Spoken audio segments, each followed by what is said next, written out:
फिर से बमबारी हुई है कीव में, सैनिकों के ऊपर बमबारी की गई है, बम जा किए जा रहे हैं। आप समझिए अभी तक बंदूकों के साथ आमने सामने से आर पार की जंग छिड़ती थी सैनिकों के बीच में, लेकिन अब उन्हीं सैन्य ठिकानों पर उन्हीं सैनिकों के ऊपर बम से अटैक किए जा रहे हैं ताकि वो पलटवार ना कर सके। ये है रूस की स्ट्रैटेजी और इसी स्ट्रैटेजी के तहत वो यूक्रेन को कमजोर करने की पूरी कोशिश कर रहा है। हालांकि पिछले 23 दिन का समय और 23 दिन में यूक्रेन झुका नहीं है, वो डटा हुआ है, वो लड़ रहा है। यूक्रेन के अब भी कई ऐसे शहर हैं जहां पर भारी तादाद में लोग पहुंच रहे हैं। कुछ ऐसे लोग जिन्होंने हथियार उठा लिए, कुछ ऐसे लोग जो कि रूस की सेना के खिलाफ खड़े हो गए, कुछ ऐसे लोग भी हैं जो मजबूरी में हताश परेशान अपने छोटे छोटे बच्चों और बुजुर्गों को लेकर के इस देश को अलविदा कह करके न जाने कब तक के लिए यहाँ से जा चुके हैं। फिलहाल ये जो तस्वीरें आप देख रहे हैं वो कीव की तस्वीर आप देख रहे हैं। कीव पर सेना के ठिकानों पर, नेवी बेसिस पर सैनिकों के ऊपर जबरदस्त तरीके से बॉम्ब अटैक हो रहे हैं। इस बीच एक और लेटेस्ट अपडेट के लिए मैं रुक करूंगी सुहेल का।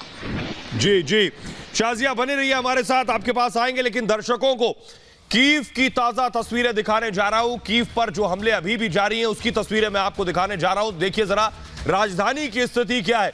कुछ किलोमीटर दूर रूसी सेना मौजूद थी, लेकिन देखिए ये कीव की तस्वीरें, ताजा तस्वीरें इस वक्त आप कीव की देख रहे हैं। देखिए जरा ये ऊंची इमारतें, ये है राजधानी, ये है यूक्रेन की राजधानी। ऊंची गगनचुंबी इमारतों से पटी हुई है और इस बीच आपको धुआं निकलता हुआ एक इमारत के पीछे से नजर आ रहा है। यानी इस वक्त टारगेट पर जो है वो, इस वक्त टारगेट पर जो आप देख रहे हैं ये है, ये ऊंची इमारतें। रूस लगातार इन इमारतों पर अपना निशाना साध रहा है। उसकी कोशिश ये है कि कीव में एंटर हो चुके हैं। कम से कम इन तस्वीरों को देखकर आप अंदाजा लगा सकते हैं। ये देखिए ये जो बड़ी बिल्डिंग आपको नजर आ रही है सफेद रंग की, इसके पीछे से धुआं निकल रहा है। यानी यहां पर रूस जो है रॉकेट दाग रहा है इन इमारतों पर। इसमें लोग मौजूद हैं या नहीं ये बड़ी बात है, लेकिन कई बार यूक्रेन की मिलिट्री, यूक्रेन की सेना भी इस तरह की इमारतों में आके छुपती है। वो ये कहते हैं कि, इसीलिए वो कहते हैं कि यूक्रेन में लोगों को ढाल बना रही है सेना।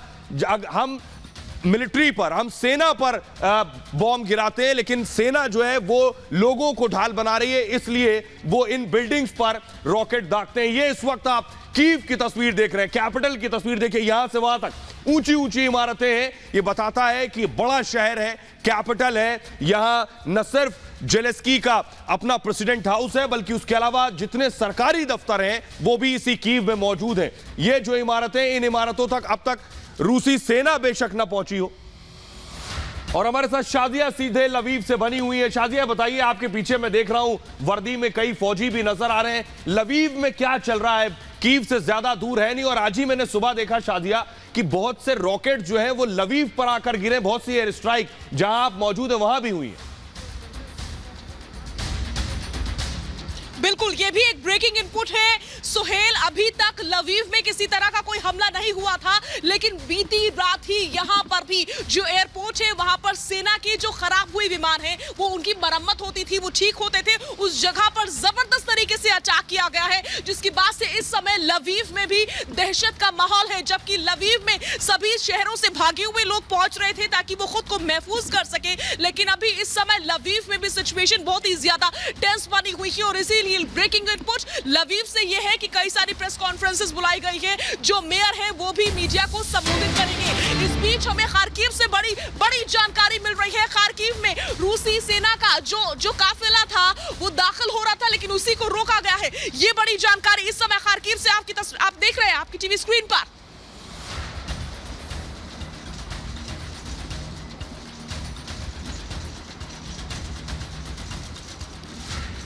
तो ये तस्वीरें आप देख रहे हैं खार्किव से। खार्किव जो कि सोवियत संघ के जमाने की राजधानी रही, उस पर भी जबरदस्त तरीके से बॉम्बार्डिंग हुई, जबरदस्त तरीके से अटैक हुए। और आप देखिए किस तरीके से एक बार फिर से जब रूसी सेना के काफिले ने दाखिल होने की कोशिश की तो यूक्रेनियन आर्मी थी, उसने इस काफिले को रोका है। और इस बीच एक और लेटेस्ट अपडेट हमें मिल रहा है, दोनों देशों के बीच आर पार की जंग छिड़ी हुई है और दोनों ही देशों को भारी नुकसान हो रहा है। इस बीच यूक्रेन की ओर से एक भारी हमला किया गया है रूस के ऊपर हमला किया गया है। ये बड़ी जानकारी हमें मिल रही है, सीधा ग्राउंड जीरो से इस समय का ब्रेकिंग इनपुट हम आपसे साझा कर रहे हैं। यूक्रेन की ओर से जबरदस्त तरीके से हमला बोला गया है रूस के ऊपर। यूक्रेन पहले ही कह चुका है कि अभी तक तो हम आपको रक्षा कर रहे थे, लेकिन अब पलटवार कर रहे हैं और पलटवार किस तरीके से कर रहे हैं वो आप देख सकते हैं। 23 दिन बाद भी यूक्रेन लड़ रहा है, ये जंग लड़ रहा है रूस के खिलाफ। छोटा शहर है, ताकत कम है, बावजूद इसके हौसले कम नहीं है और उसी की ये बानगी है। देखिए किस तरीके से पहले जो रूस की सैन्य विमान का काफिला था उसको रोका और उसके बाद से अब ये पलटवार किया गया है। सीधा रुक करूंगी मैं दिल्ली स्टूडियो सुहेल का। शाजिया हमारे साथ बने रही है। इस बीच एक और बड़ी खबर आ रही है, दर्शकों को बता दें, ओडिशा में हथियार डिपो पर हमला हुआ। ये काला सागर से लगता हुआ इलाका है, आपको बताऊं वहां जो हथियार डिपो था इस पर अटैक किया गया है। वोजनियाकी में हथियार डिपो पर यह हमला हुआ है। बड़ी खबर आपको बता दें, यहां ये तस्वीरें आप देख रहे हैं, देखिए उस हथियार डिपो की जहां सारे हथियार रखे हुए थे। रूस को पता है कि यहां यूक्रेन ने हथियार छिपा कर रखे हैं। काला सागर से सटता हुआ इलाका है, रूस के वॉरशिप काला सागर में मौजूद थे और यहां लगातार इस शहर पर अटैक हो रहा था। यह भी खबरें आई थी कि रूस की कोशिश है कि इस शहर को पूरी तरह से कब्जे में ले लिया जाए। वॉरशिप से लगातार एयर स्ट्राइक्स हो रही थी और रूस को जैसे ही जानकारी मिली कि यहां पर इस जगह पर यूक्रेन की सेना ने हथियार छिपाए हो सकते हैं, इसे निशाना बनाया। यह ओडिशा के में हथियार डिपो बताया जा रहा है जो पूरी तरह से तबाह कर दिया गया है। यानी यूक्रेन की सेना का जो स्टॉक था हथियारों का उसे पूरी तरह बर्बाद कर दिया गया और रूस की कोशिश यही रही है कि जितने भी इस तरह के हथियार डिपो हैं उन्हें खत्म कर दिया जाए, यूक्रेनी सैनिकों के पास हथियार ना हो लड़ाई के लिए। और आइए आपको दिखाते हैं कि रूस जो है किस किस को तेल देता है। यह बताने का यहां मकसद और मतलब सिर्फ इतना है कि रूस हथियार डिपो तबाह कर रहा है। सैंक्शन रूस पर लगाए गए हैं, प्रतिबंध, और रूस पर प्रतिबंध लगाए जाने के बाद क्या रूस किसी को तेल नहीं दे पाएगा? और तेल नहीं दे पाएगा तो जो अब तक तेल और गैस खरीदते थे वो सबसे ज्यादा परेशान हो जाएंगे। कैसे? रूस दुनिया का तीसरा बड़ा तेल उत्पादक देश है, थर्ड सबसे बिगेस्ट और लार्जेस्ट कंट्री है। रोजाना 20 लाख बैरल कच्चे तेल का उत्पादन होता है। 80 लाख बैरल, माफ कीजिएगा, 80 लाख बैरल कच्चे तेल का उत्पादन होता है और रूस दुनिया के 80 देशों में कच्चा तेल सप्लाई करता है। यानी 80 देशों तक अब यह तेल जाना क्या बंद हो जाएगा?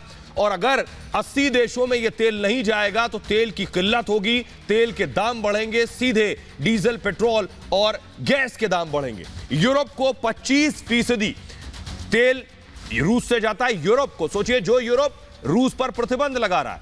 चीन को 15% रूस से जाता है तेल, इसलिए चीन की दोस्ती खत्म नहीं हो रही।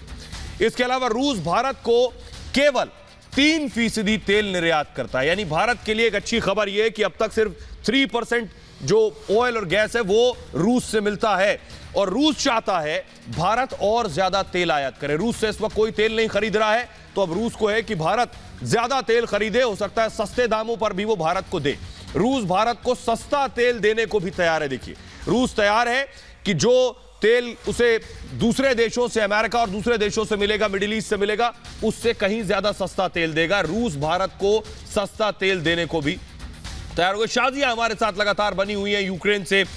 शाजिया बताइए जरा, मेरा सवाल यह है कि इस तरह की भी खबरें आई कि जेलेंस्की और पुतिन में बातचीत भी होने वाली है, वहां क्या लोगों से आपकी बातचीत होती है? लोगों के सेंटीमेंट्स क्या है? लोग चाहते हैं कि पुतिन को जवाब दे, ये जंग जारी रहे, या लोग चाहते हैं कि अब बातचीत हो और समाधान निकले, जंग खत्म हो? शाजिया।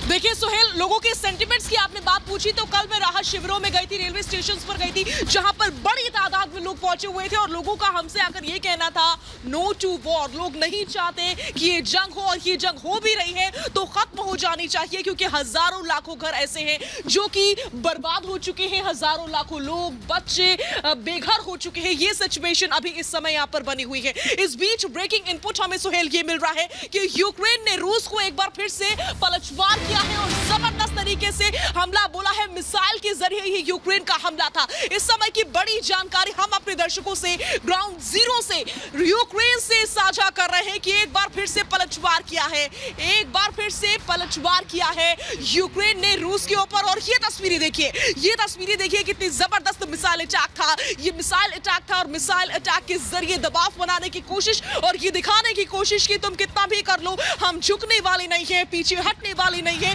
घुटने टेकने वाले नहीं है। यूक्रेन ये कहता हुआ, हालांकि रूस भी लगातार अलग-अलग वीडियोस के जरिए अपना शक्ति प्रदर्शन कर रहा है, लेकिन देखिए किस तरीके से यूक्रेन का हौसला कितना ज्यादा बड़ा है कि वो आज 23वें दिन भी इतना कद रखता है कि वो जवाब दे रहा है। Беріть побільше води, бо це не 1,2 справа. Ну що, сепари йобані, готові к моєму підпалу? तो महायुद्ध पर रिपब्लिक भारत की सबसे बड़ी टीम इस समय स्टूडियो के साथ साथ ग्राउंड जीरो पर भी मौजूद है। मैं और मेरे तमाम साथी इस समय यूक्रेन से सीधी कवरेज आपको दिखा रहे हैं। यहां हम एक बहुत छोटे से ब्रेक के लिए रुक रहे हैं, तब तक आप देखते रहिए रिपब्लिक भारत।